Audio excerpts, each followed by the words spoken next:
कई वर्ष बीतने के बाद देवताओं की प्रार्थना से भगवान कैलाश आते हैं और कई वर्षों तक भगवान यहाँ समाधि में लीन रहते हैं।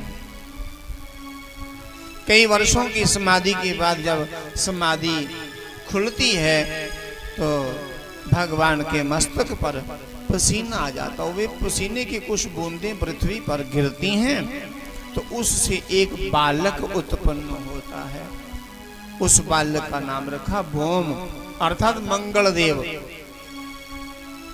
धरती देवी उसी समय प्रकट हुई। भगवान शिव ने कहा, हे वसुंधरे,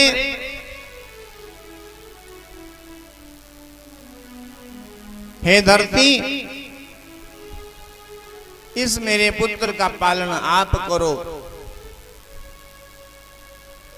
माता पृथ्वी ने उस बालक का पालन किया है।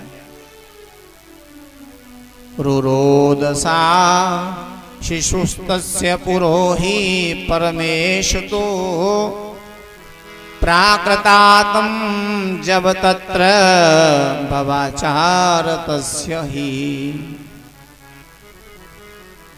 वे बालक उन लोकाचार रत परमेश्वर शिव के सामने समीप जाकर साधारण पुत्र की भांति रोने लगा। उसी समय भगवान शंकर से भयभीत हुई पृथ्वी बुद्धि से विचार कर अत्यंत सुंदर स्त्री का शरीर धारण करके प्रकट हो गई। उसने शीघ्रता से उस सुंदर बालक को अपनी गोद में बैठा कर रख लिया और प्रेम से उसे अपना दूध पिलाने लगी।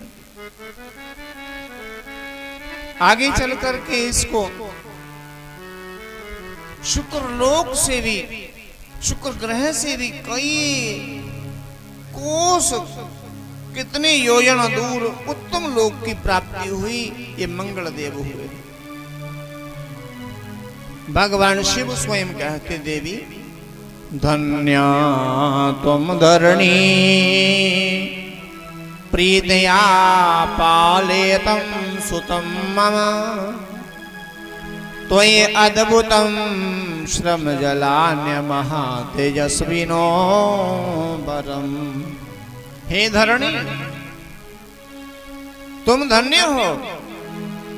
तुम मेरे पुत्र का प्रेम से पालन करो। जे श्रेष्ठ बालक मेरे महातेजस्वी पसीने से तुमसे ही उत्पन्न हुआ है। हे क्षिते, यद्यपि मेरे श्रम जल पसीने से उत्पन्न हुआ ये बालक मुझे बड़ा प्रिय है, फिर भी ये तुम्हारे नाम से विख्यात होगा और सदा तीनों तापों से रहित तो होगा। और ये बालक भूमि दान करने वाला, गुणों से संपन्न और तुम्हें तथा मुझको भी सुख प्रदान करने वाला होगा। अतः तुम इसे रुचि के अनुसार ग्रहण करो।